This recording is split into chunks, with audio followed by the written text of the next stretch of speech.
Today, we're in Coconino National Forest and headed up to the highest point of the Grand Canyon State.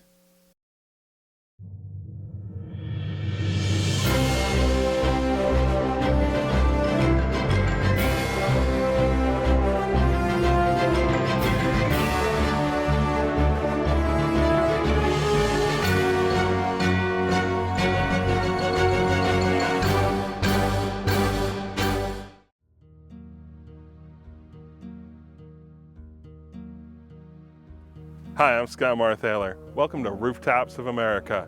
Today, we're in beautiful Arizona and headed up to the highest point in the state.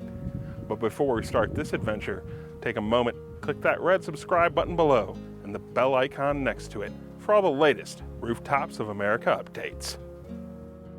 Humphreys Peak is located on the Colorado Plateau in northern Arizona, right outside the city of Flagstaff. With its fellow peaks, it is the remnant of what was once a substantially larger stratovolcano that erupted 2 million years ago. When most people think of the natural aspects of Arizona, two things usually pop in their heads: the Grand Canyon and the desert. A basic assumption, though it doesn't tell you the whole story. Arizona packs a lot of geographical diversity in its borders, starting with its three basic physiographic provinces: the Basin and Range in the south, the Central Highlands Transition, and the Colorado Plateau. These three areas, combined, contain a wide variety of geological wonders, including the aforementioned Grand Canyon. The Grand Canyon is truly one of the great natural treasures of the United States. You can take all the superlatives you want to describe this place and you'd still come up short. It is a majestic sight. Today we're going to do things a little differently, and it's all because of where our, call it, base of operations is for this episode, the city of Flagstaff. That city has a nickname, the City of Seven Wonders. And conveniently and fortunately for us, those seven wonders do a great job of helping explain the geology, history, and culture of the region. So we're going to take a look at them, starting with this place right here. The first one on the list can be none other than the Grand Canyon. It is arguably the most famous geological wonder in the United States. The canyon was carved out by the snowmelt of the Rocky Mountains as they drained into the Colorado Plateau, itself making its way down to the Colorado Delta near the Sea of Cortez. The Grand Canyon measures 277 miles long, over 18 miles wide at its greatest, and over 6,000 feet deep at its lowest point. The age of this wonder is still up for debate. There are parts of the canyon that geologists have dated back 70 million years ago. And then there are other sections that seem to have only been carved out 6 million years ago. There is one thing we know for certain: humans have been captivated by this place since they first laid eyes on it. Native Americans have been living in and around the canyon for thousands of years. The first European to view this scenic vista was the Spaniard Garcia Lopez de Cardenas, part of Francisco Coronado's expedition to find the fabled 7 cities of gold. The Spanish may have found the view inspiring, but at the time they were much more concerned with getting to the water at the bottom of the canyon to quench their and their mounts' parched throats. Later on, in 1869, John Wesley Powell led an expedition down the Green and Colorado rivers, successfully documenting and passing through the length of the canyon. Despite the Grand Canyon's massive size, it's actually just a small part of a much larger geological feature known as the Colorado Plateau. It's mainly a high desert with forests scattered throughout it, drained extensively by the Colorado River and its tributaries.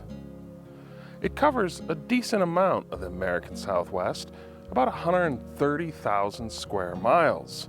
Parts of Colorado, Nevada, Utah, and here in northern Arizona.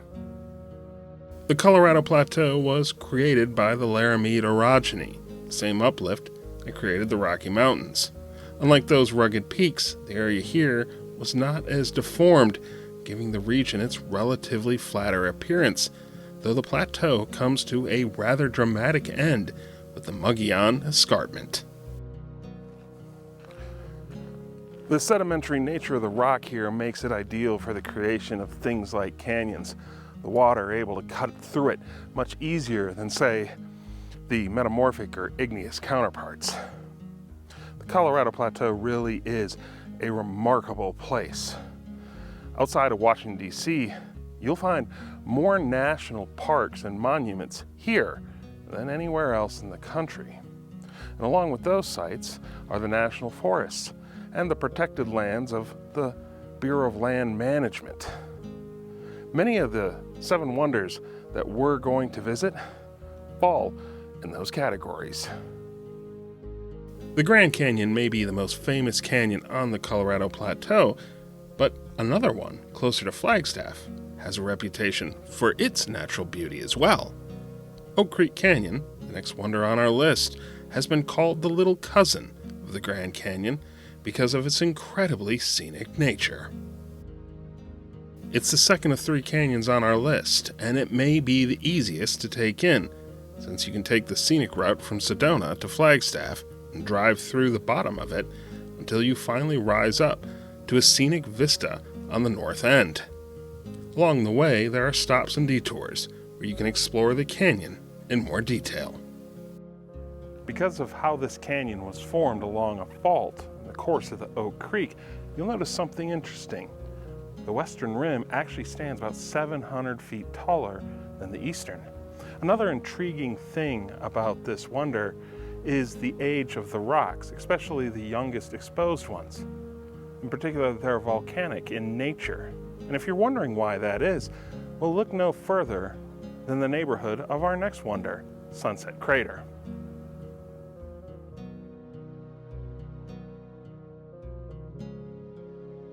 Sunset Crater is actually a volcano, in particular a cinder cone, generally a steep hill-like structure with a bowl-shaped summit area built up from volcanic debris around a volcanic vent. In the bigger picture, this is the youngest volcano in the much larger San Francisco volcano field, itself a fascinating area. Tucked away in the southwest corner of the Colorado Plateau is where you're going to find the San Francisco volcano field. It covers about 1,800 square miles, and it's easy to see the effects it has on the surrounding terrain. Most of the hills and mountains from the Grand Canyon to Flagstaff are the result of this volcanic field, as the plate has slowly moved over the hotspot over the course of several million years. If you visit Sunset Crater today, the interpretive trails will take you around the base of the cinder cone. Years ago, you could make your way up to the summit, but the trail there has been closed since 1973 due to all the erosion caused by visitors. While Sunset Crater may be listed as extinct, that's not the case for the San Francisco volcano field. It's still considered active, even though most activity ceased around 100,000 years ago. Volcanologists believe there will be eruptions again at some point here in the future.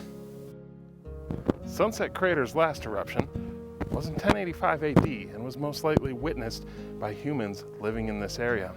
The ash and debris from the eruption would actually be one of the chief factors that led to the development of the next wonder we're going to visit, Wupatki Pueblo.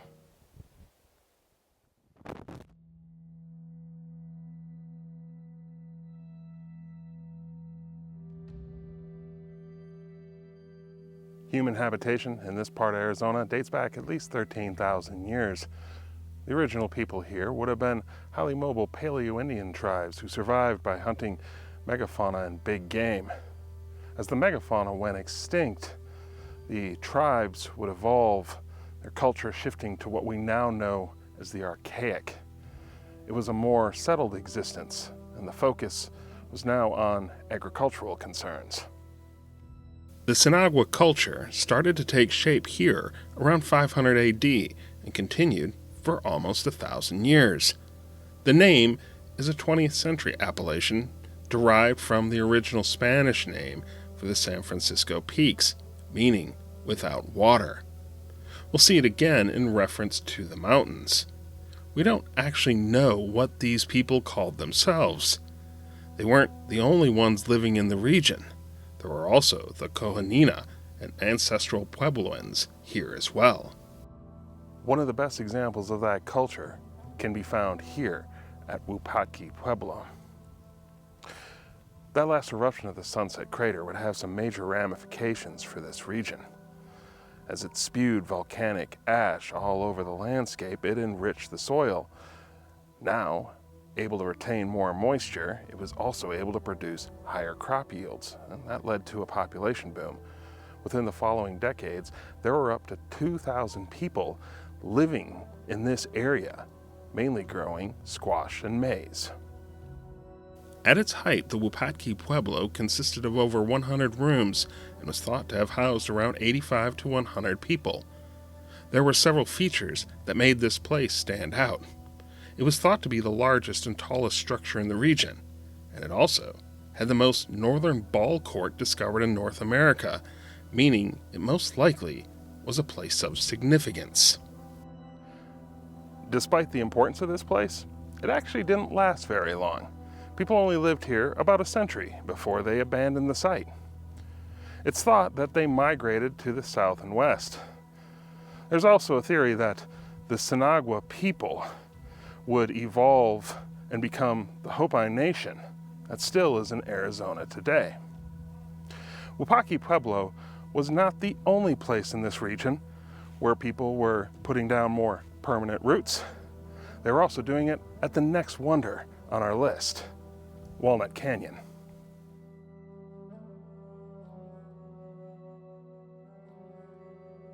The canyon was cut by the Walnut Creek, eventually carving its way down 350 feet from the rim. When you look at it, it shows three distinct geological formations, showing the long-term history of the area. And coming up from the bottom, they were an ancient desert, a shallow sea, and then what we see here today. Walnut Canyon is found to the east of Flagstaff, and it's the last canyon on our list. This place really is a remarkable site, both geologically and culturally. The settlements here showing off the ability of the Sinagua people to live in this sparse water environment. There's strong archaeological evidence that not only were they surviving, but thriving, with artifacts revealing an extensive trade network that reached to the Gulf of California and all the way down into Central America. Despite their ability to thrive in this region, it appears the buildings in Walnut Canyon were abandoned around 1250 AD. There are theories that people migrated away from here due to drought, tribal conflicts, or perhaps some other combination of factors. If you have time and interest, further exploration of these cultures can be found at Montezuma's Castle and Tusagut National Monuments as well. After the Sinagua people departed, other tribes would move into the area. By the time the Spanish would trek through here, it was the Yavapai that were living in the region, their communities scattered around the base of the San Francisco Peaks. As with the Grand Canyon, it was Francisco Coronado and his expedition who were the first Europeans to trek through this region. The Spanish called these peaks Sierra Sin Agua, mountains without water, referring to the fact that these peaks didn't have regular rivers flowing off their slopes. The Spanish may have traveled through this area, but they didn't really stay. Their closest mission was about 65 miles away. That said, the Franciscan friars there did name these mountains the San Francisco Peaks, after St. Francis of Assisi. Regardless, this area remained much as it was before Europeans arrived, the province of indigenous peoples.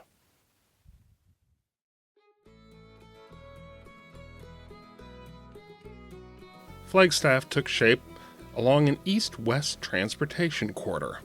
At the conclusion of the Mexican-American War, the United States now found itself stretching from the Atlantic to the Pacific. Finding ways to connect all this far-flung territory was a top priority. In 1857, Navy Lieutenant Edward Fitzgerald Beale was tasked with establishing a trade route along the 35th parallel from Fort Smith, Arkansas, to Los Angeles, California. Over the next 3 years, Beale and 100 men surveyed and built the road. The end result was the first federal highway stretching across the American Southwest, from western Arkansas to the Colorado River. Due to a good source of water at Antelope Spring, Beale ran his wagon road right through here. He noted in his report that this area was rich in resources, particularly the timber and the grasslands. The problem, of course, was the isolation.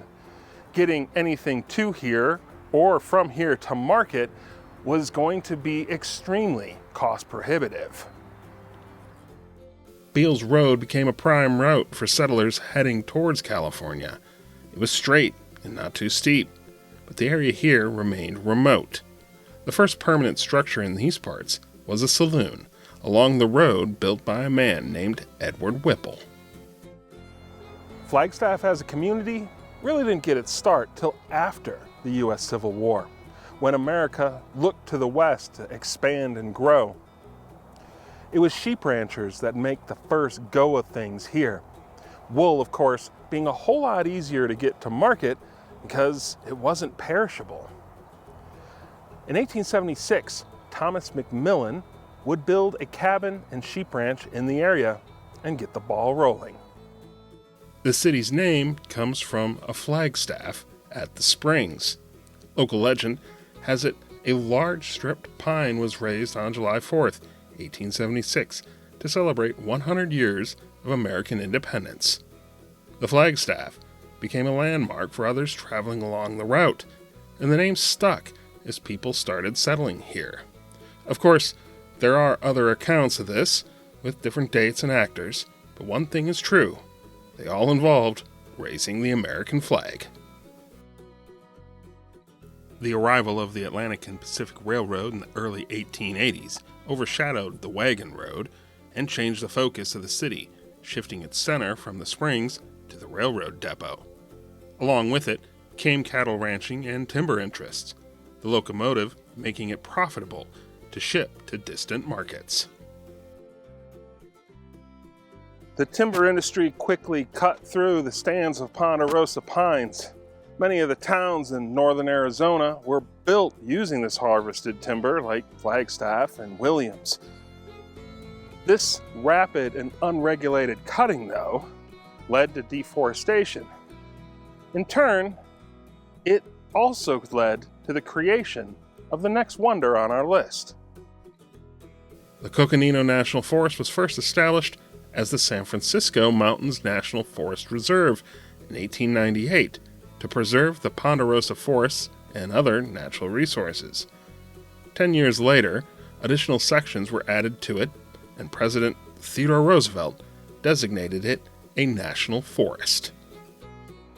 This really is a smorgasbord of a forest, with a wide array of landscapes ranging from deserts to alpine meadows, from the red rocks of Sedona all the way to the top of the snow-capped mountains of the San Francisco Peaks. The Coconino National Forest does an absolutely incredible job of reflecting the biodiversity of Arizona.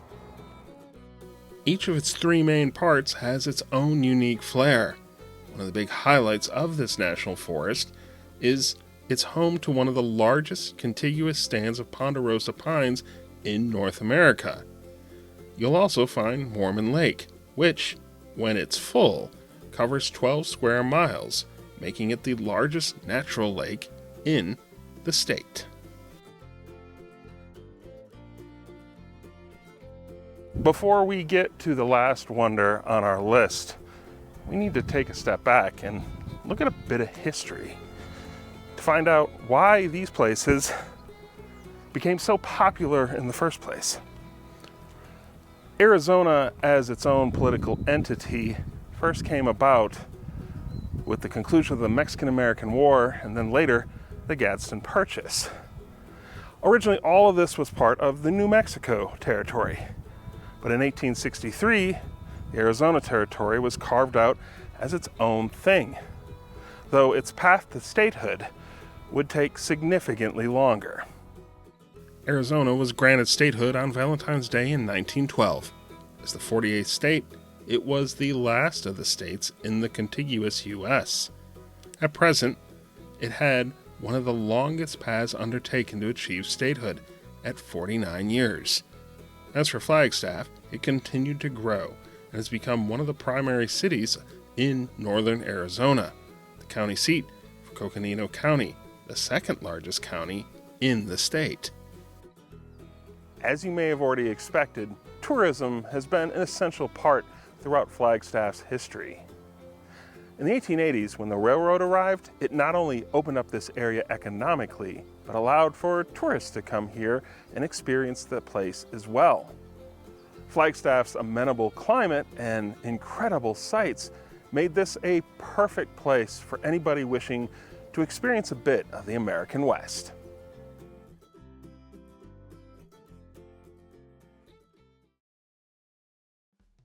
In the early part of the 20th century, America underwent yet another transportation revolution, this time with the automobile. Beale's longtime wagon road was transformed into part of a larger network of roads across the country. A lot of ink has been spilled about Route 66.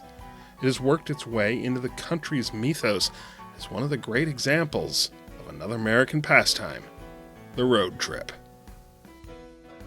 Route 66 gained the nickname the Main Street of America. And for good reason, too. One of the stated goals of this road was to take rural and urban communities and tie them in to the larger national road network. And it was no different here. Route 66 would pass right down Main Street, Flagstaff. U.S. Route 66 was signed into law in 1927 as one of the first U.S. highways, but it wasn't until 1938 when it was entirely paved. Flagstaff would be the highest elevated city along the route. The route would quickly prove popular. It became a favorite for truckers due to great lengths of it being relatively flat. In the 1930s, at the height of the Dust Bowl, it became one of the main ways for people to migrate west to California. In the Grapes of Wrath, John Steinbeck would name this the Mother Road. During its heyday in the 1950s, the highway became popular with tourists heading towards Los Angeles. One of the chief reasons was the sights it passed through, particularly here in Arizona. Its closeness to the Grand Canyon, the Painted Desert, and the Petrified Forest all made this the route to take. Route 66 days were numbered, though. With the creation of the interstate system, much of it was bypassed or incorporated into the new network. You can still catch glimpses of this historic route, particularly here in Arizona, which has the longest stretches of the original highway. While the 7 wonders of Flagstaff are more of a terrestrial nature, there's an outer space connection here that's worth checking out as well if you have the time. Flagstaff has been key in changing the way we not only view our solar system, but our universe. In the late 19th century, a Boston astronomer named Percival Lowell decided to use his fortune to build an observatory here at Mars Hill, west of the town. He was drawn to the area due to the elevation and dark, clear skies. Lowell's original purpose was to uncover more about the canals on Mars, and the mysterious Planet X. Both theories that would later be debunked. Over its existence, the Lowell Observatory has made several major scientific contributions. In 1912, it detected what we now know as the expanding universe. In the 60s, it made maps of the moon to support the Apollo space program. But perhaps its biggest moment was in 1930, when astronomer Clyde Tombaugh discovered the world we know as Pluto. In the 1950s, the Lowell Observatory was joined by the U.S. Naval Observatory, having moved from Washington, D.C. as the skies there became untenable for effective observations due to light pollution. The newly established Flagstaff station added to the Pluto legacy in 1978, when astronomer James Christie discovered Pluto's largest moon, Charon. Both observatories continue to be ideal locations for astronomical observation, and the city of Flagstaff has recognized this as well. They instituted one of the earliest light ordinances in the country. Darker skies, of course, leading to better viewing conditions.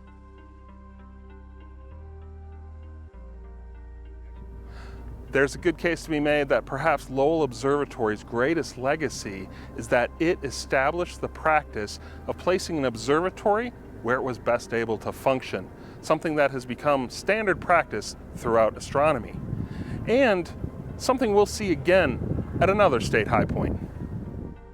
Another outer space connection in this part of the world had a more terrestrial ending. Not too far east from Flagstaff is Meteor Crater, also known as the Barringer Crater. This privately owned site is one of the best preserved craters in the United States.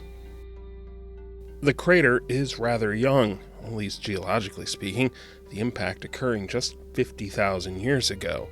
It's been calculated this whole crater was formed by an iron-nickel object that was only 160 feet wide, though it was traveling at a whopping 29,000 miles per hour when it hit. That impact produced a whole lot of energy, exploding with a force of around 10 megatons of TNT. The crater left behind measures around 3,900 feet in diameter, with a depth of 560 feet. The rim around the edge rises almost 150 feet above the surrounding area. It's a striking feature in this desert landscape.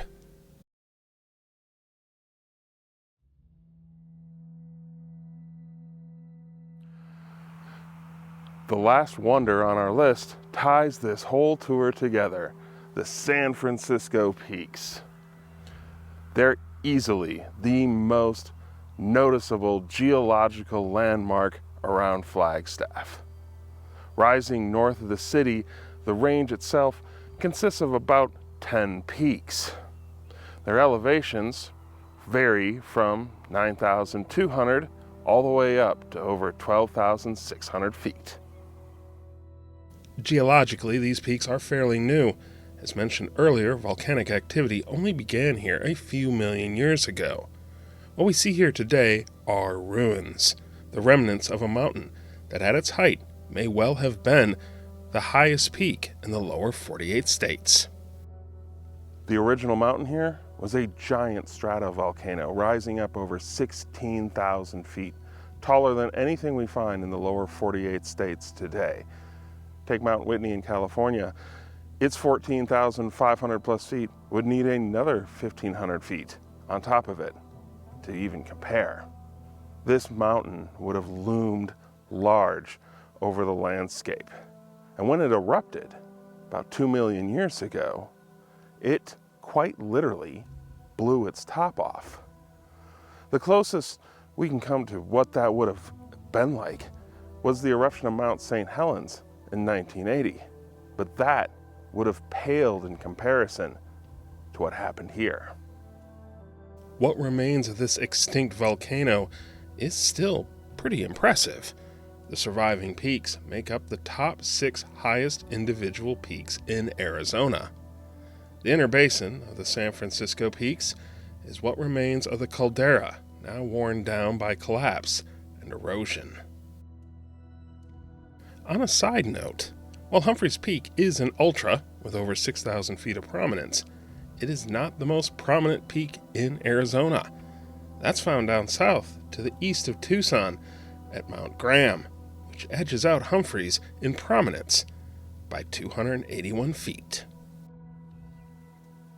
These peaks are biologically diverse as well. Arizona has 6 distinct life zones, and 4 of them can be found here at the San Francisco Peaks, with one of them being exceptionally rare. It's the only alpine tundra in Arizona. There's about 1,200 acres of it on top of these mountains at an elevation over 10,600 feet. There's also a religious aspect to these heights. The various native tribes living in the area, these peaks have great spiritual significance. The Navajo call the mountain Duka O Sleed, meaning the summit that never melts. The Hopi people called the mountain Lusak Tukwi, associating with their deity, Lusaka.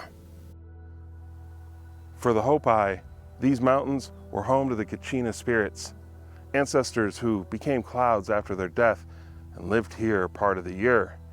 They served as ethical and spiritual guides for their people. Many of the other tribes that have a history in Arizona have their own stories about these mountains. The Kachina Peaks Wilderness is named after these spirits. It includes most of the upper reaches of the San Francisco Peaks, and is also home to some of the best examples of Ice Age glaciation in Arizona. The current name of the high point, Humphreys Peak, was first given to this mountain in 1870, named after General Andrew A. Humphreys, a Civil War general and later Chief of Engineers for the Army Corps of Engineers. It was Humphreys who authorized the 100th Meridian Survey that passed through this area when they were surveying the American Southwest. Despite the new name, it wasn't official. On many of the maps of the day, it was still listed as San Francisco Peak, and that would be the name that the U.S. Geological Survey would adopt in 1911. It wasn't until 1933 when it became officially Humphreys Peak. And with that in mind, it's time for us to get to the top of it.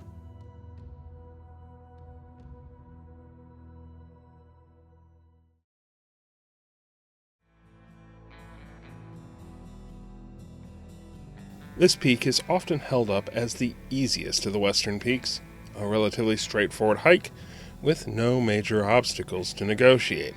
That said, it's still not to be taken lightly.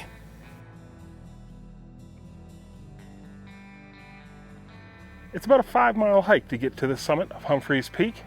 It's best to start this hike early in the morning so you don't get caught out by the thunderstorms that tend to crop up in the afternoons. Let's go check it out.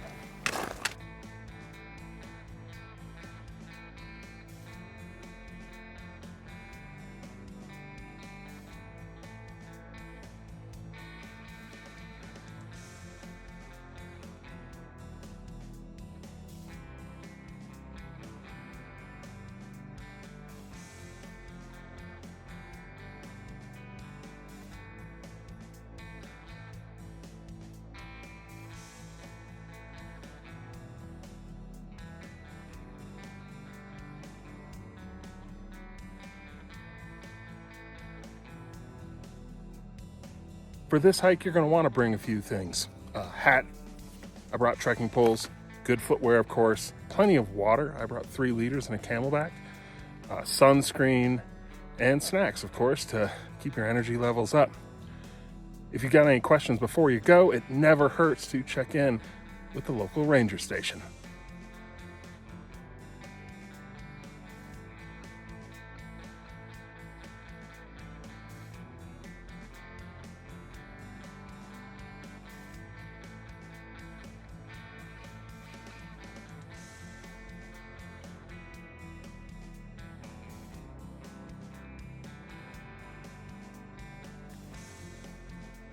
As you are ascending, it is important to keep an eye on the weather.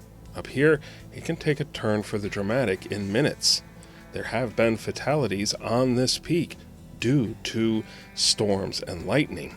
One of the things Humphreys Peak is also known for is the wind. Gusts can reach up to 50 miles an hour, so take that into consideration. If conditions do deteriorate, immediately descend below tree line.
One of the biggest landmarks on this hike up here is the saddle between Agassiz and Humphreys Peak.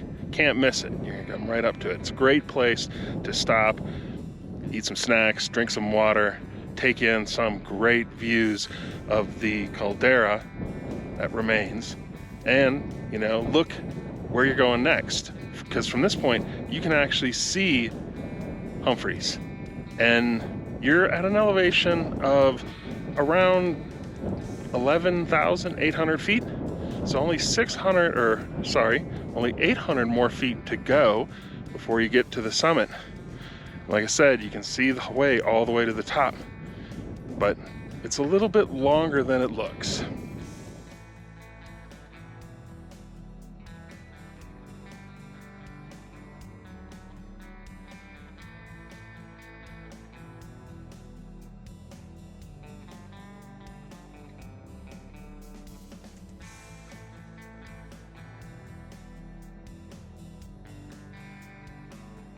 If this is your first Western Peak, you might be worried about altitude sickness.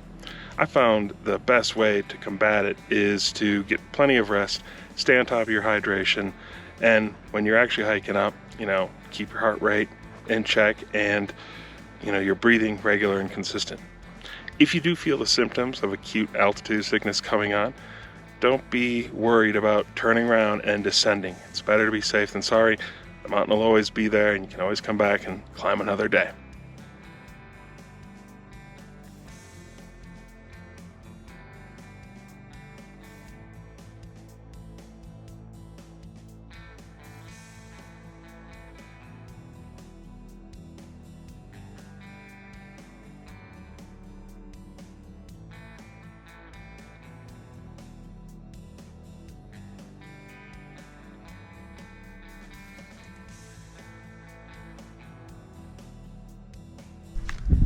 Take in the views from here, this is like one of the best places to really get a sense of the caldera that remains from this volcano erupting.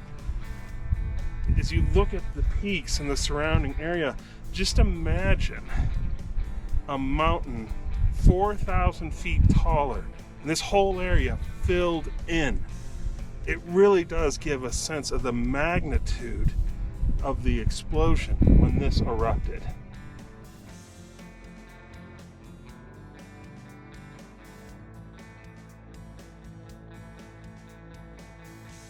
Overall, the trail is well traveled and maintained, though as you pick your way across the ridge past the saddle, it is possible to lose sight of it at times. Just keep your eyes open for the wooden posts and the more worn sections of rock.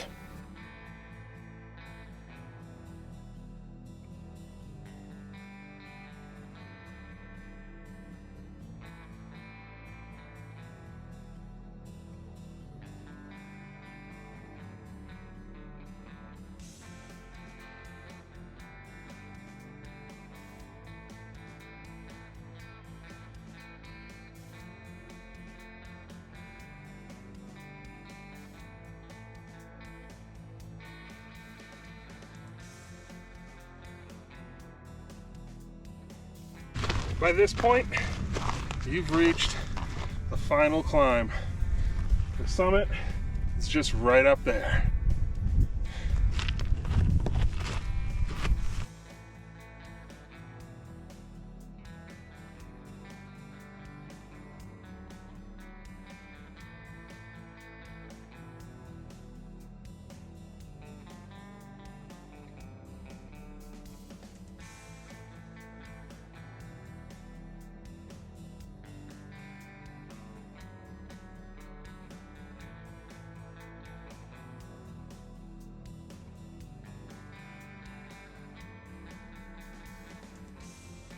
And here we are on the summit of Humphreys Peak, the rooftop of Arizona. With an elevation of 12,633 feet, this is the 12th highest state high point in the USA. I'm Skye Marthaler. Thanks for joining me on this episode of Rooftops of America. Before you go, leave a comment, click those like and subscribe buttons below, and I'll see you soon.